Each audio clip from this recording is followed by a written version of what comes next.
Welcome back, everyone. You know, earlier this fall, the U.S. House of Representatives passed legislation that would cut nearly $5 billion from the Supplemental Nutrition Assistance Program. It's called SNAP, and we're talking about so many meals possibly being in jeopardy. Feeding South Florida is the largest hunger relief organization in Florida, and the cutbacks on Capitol Hill will only make it tougher for this nonprofit to achieve its mission.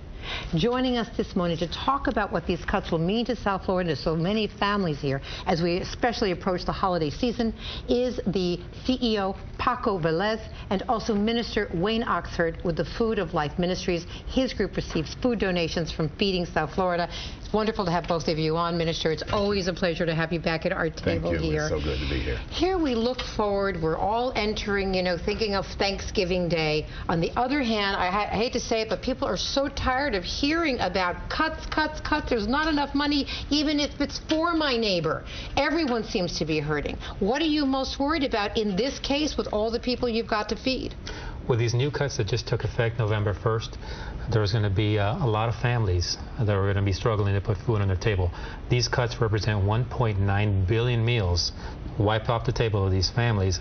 So that means that Mr. Oxford and myself are going to have to do that much more in order to put food on the tables for these families. Now, this cut, there's no turning back. This is a done deal. This is a scheduled cut that was set to go away November 1. When you got that word, and as time gets closer to all those meals that won't be here, what goes through you? I mean, I know you pray, but the prayer doesn't put the food right on the table. You're absolutely right. The first thing we start thinking about is priority. Yes. Which families are going to get more food, maybe some get less food, yes. Maybe we direct some to another pantry, yes. And then of course I'm thinking about Paco and what they're going to be able to do for us, because yes.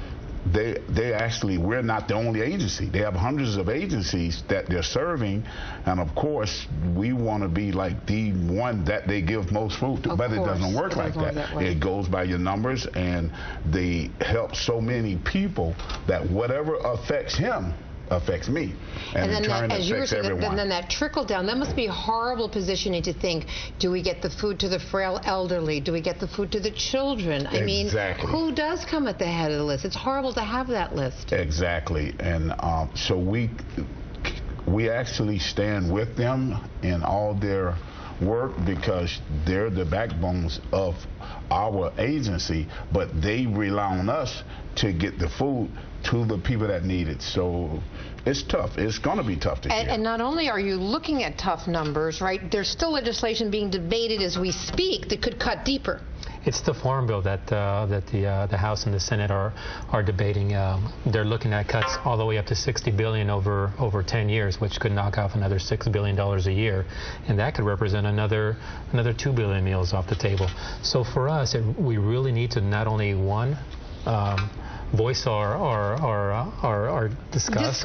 Exactly, yes. to our representatives, but also come together as a community. And how can we keep this injustice from happening to so many different families? Yeah. As Mr. Oxford was saying, there's so many different families that are in need of assistance. We've seen families, mothers who are rationing food, who are feeding their children every day, yes. But they themselves are only eating once every 2 or 3 days, and that shouldn't be happening here. You know, it's an amazing thing, because so often when we think about the hungry and those who go hungry at night, we still don't often think about America. We do so often think of other countries. Yes. And yet it is such a crisis here. I interviewed a young man the other day who's so wonderful, but he has braces on now. When I asked about it, he said, well, it's because how many nights he went to sleep where there was only ice in the refrigerator, and from only eating and everyone that went to all of us, because we don't think about how many children are at home really with only ice to eat. Are we in a new age now? I mean, you look at unemployment. I mean, the safety nets are unraveling so across the board. I don't know where to begin to find all the help for all the people that need it. Well, Paco and I were talking right before the segment, and we're trying to just come up with other ways to get more food to to more people, but also get more food to the people that we serve. Yes. Because, of course, I can't prioritize. Right. It has to be first come, first serve.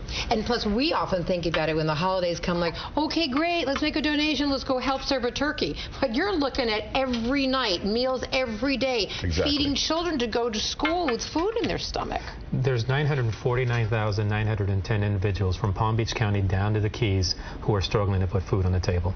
That's almost 1 million individuals in South Florida who don't know from where their next meal is coming. Yikes. So when you take the seasonality of South Florida, Yes. you look at, yes, the holidays are going to be pretty rough for everybody, but folks don't look at the summer. Yes. So families are running their air conditioner, running their fans, so their electricity goes up. So Yes. where do they prioritize their income? I know. Most- Everything starts to. So what can we do? I know you were saying yes, voice to the legislature, to Congress.